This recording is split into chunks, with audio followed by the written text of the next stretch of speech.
साथियों नमस्कार। हरियाणा क्रांति की टीम आज गांव खांडाखेड़ी नांद हलके में आता है, वहां आई हुई है। और खांडाखेड़ी का जो एक बच्चा है, 12 वर्षीय बच्चा, छठी कक्षा का छात्र, वो 5 दिनों से लापता हो चुका है और हमारी वीडियो के माध्यम से वो मिल भी गया है। और वो कैसे लापता हुआ उसके बारे में नरेंद्र पंचाल जी है, उससे हम जानकारी लेंगे। नरेंद्र जी, सबसे पहले तो राम राम। हाँ, मेरी तरफ से आपके सभी दर्शकों को नमस्कार, राम राम, जय हिंद। थोड़ी देर पहले हमने वीडियो चलाई थी, एक 12 वर्षीय चिराग 5 दिनों से लापता हो चुका है। और उनकी मतलब 5 दिन पहले क्या स्थिति थी, और अभी जानकारी में आया है गुड़गांव में मिला है लड़का। ठीक है, वो कैसे गुम हुआ और कैसी लत थी उसके बारे में बताओ, ताकि हरियाणा वासी जितने भी बच्चे देखने लग रहे हैं इस वीडियो के माध्यम से उनको मोटिवेशन मिल सके। ये वीडियो साथियों न केवल एक प्रकार से बाकी माता पिताओं के लिए एक सबक बनने का काम करेगी, बल्कि उन सभी शिक्षकों को भी मैं एक ये संदेश पहुंचाना चाहूंगा कि जो बच्चे आज की डेट में आपके पास पढ़ते हैं, विशेष रूप से ये सवाल खड़ा होता है सरकारी स्कूलों पर, राजकीय विद्यालयों के ऊपर, कि बच्चा 5 दिन से गायब है, बट स्कूल के अध्यापक और प्रधानाचार्य के द्वारा इस मामले में किसी भी प्रकार की सूद नहीं ली गई। कारण क्योंकि वो बच्चा घर की जो देख रेख थी, 4 दीवारी के अंदर रहता था, बाहर खेलता और बोलता बहुत कम था। जी जी। आदतन वो लड़का मोबाइल में मजबूर था, बिल्कुल मशगूल रहता था। जी जी। फ्री फायर नाम का वो गेम खेलता था और गेम के जरिए जिन जिनसे उसकी कनेक्टिविटी थी वो निश्चित तौर पर उसके लिए हानिकारक साबित हो सकती थी, और आज हुई भी। 5 दिन से लड़का गायब हुआ, और दुर्भाग्यपूर्ण बात आपको बता दूं कि उसके माता पिता बिल्कुल ही अनपढ़ और गंवार हैं। सुबह जब जैसे ही मुझे इस बारे में खबर मिली कि वह बच्चा मेरे पड़ोस से गायब हो गया, उसके माता पिता मेरे पास आते हैं। मदद के तौर पर उनको लिखावट में भी कुछ नहीं आता था, मैंने अपने शब्दों में उनके शिकायत थाने में दर्ज कराने के लिए, मैंने खुद अपने सत्र पर एफआईआर दर्ज कराने के लिए मैंने शिकायत स्वयं लिख के दी। जी जी। कि मैं कम से कम इनकी मैं इतनी तो मदद कर सकूं, चूंकि मैं भी एक कर्मचारी हूं, मेरे भी अपने अपने निजी काम है। जी जी। लेकिन इस पूरे केस को मैंने अपने सत्र पर गहन मंथन करने के बाद और इसमें जो छानबीन मैंने की, उससे मुझे स्पष्ट हुआ कि बच्चा पूर्ण रूप से नोबोफिया नाम के रोग से त्रस्त था। यानी कि मोबाइल की लत उसको इतनी अधिक लग चुकी थी कि माँ बाप अगर मोबाइल को लेके गुस्सा भी करते ना, हाँ जी, तो वो उसको लेकर के और अधिक गुस्सा जाहिर करता था।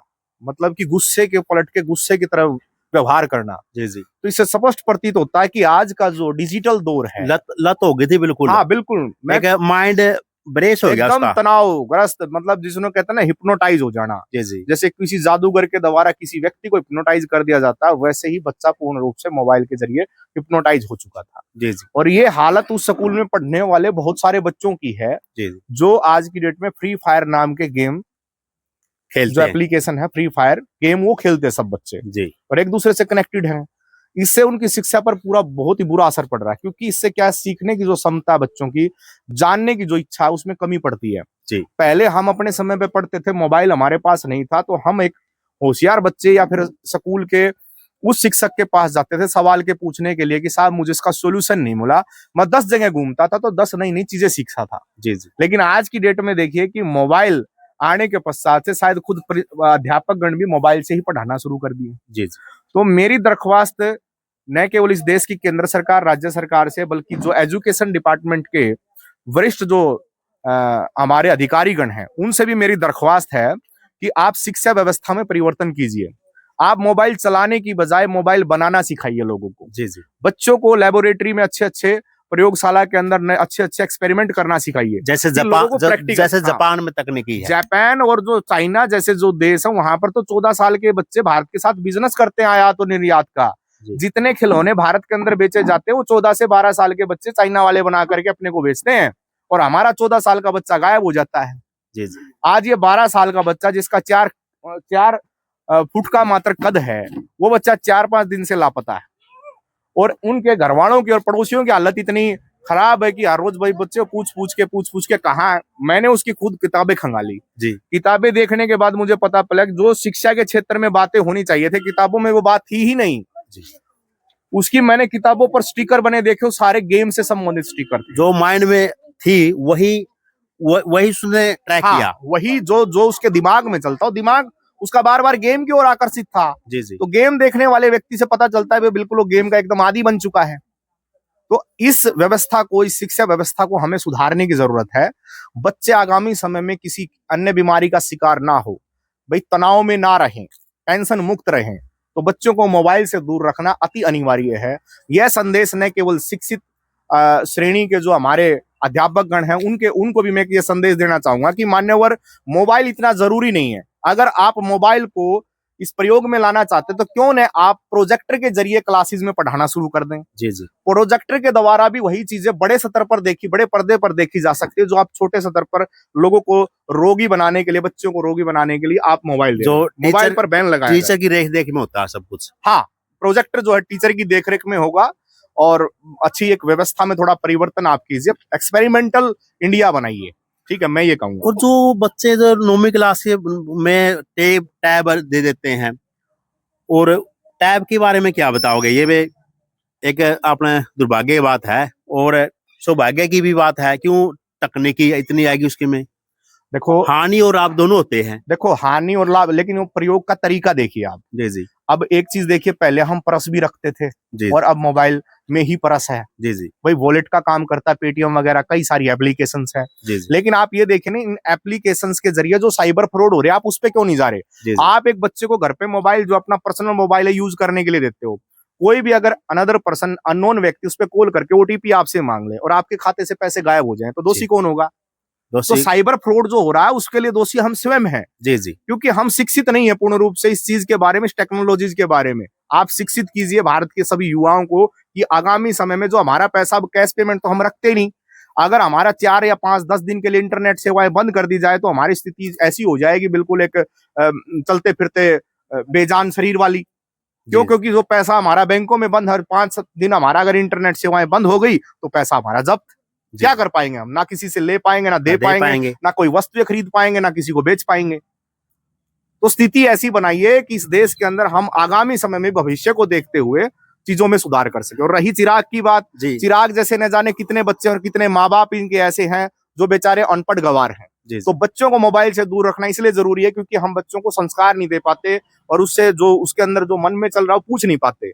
बच्चों को भी हर रोज स्कूल से आए माँ बाप को ये पूछना चाहिए कि बेटा आज कक्षा में क्या पढ़ाया, आज का स्कूल का दिन आपका कैसा रहा, आज बुरा था या अच्छा था, बुरा कोई मित्र बना या नहीं बना।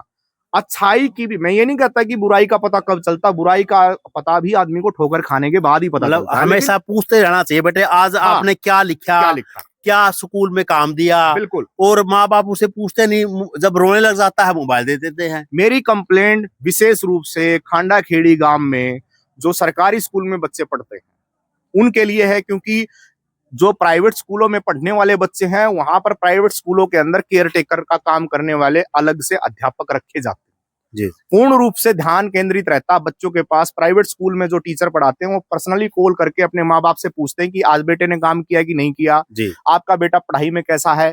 पेरेंट्स मीटिंग होती है। यही व्यवस्था अगर सरकारी स्कूल में चला दी जाए तो निश्चित तौर पर एक अच्छा भविष्य जो भारत का बन सकता है और जो हमारे सरकारी संस्थान है उनमें पढ़ने वाले बच्चे जो हैं और भी ज्यादा मतलब आगे बढ़ सकते हैं। और हमारे चैनल के माध्यम से चिराग का पता चला है, हाँ, उसके लिए क्या कहोगे जी? हाँ, मैं सर्वप्रथम मैं इस मुहिम में इस केस के जांच अधिकारी साथी रामलाल जी हैं जो नारनौंद थाने से बिलोंग करते हैं, उनको धन्यवाद देना चाहूंगा कि उन्होंने इस गरीब परिवार का जाते सहयोग किया और मेरे एक फोन के ऊपर उन्होंने FIR दर्ज करके इस मामले में गहन जांच शुरू की।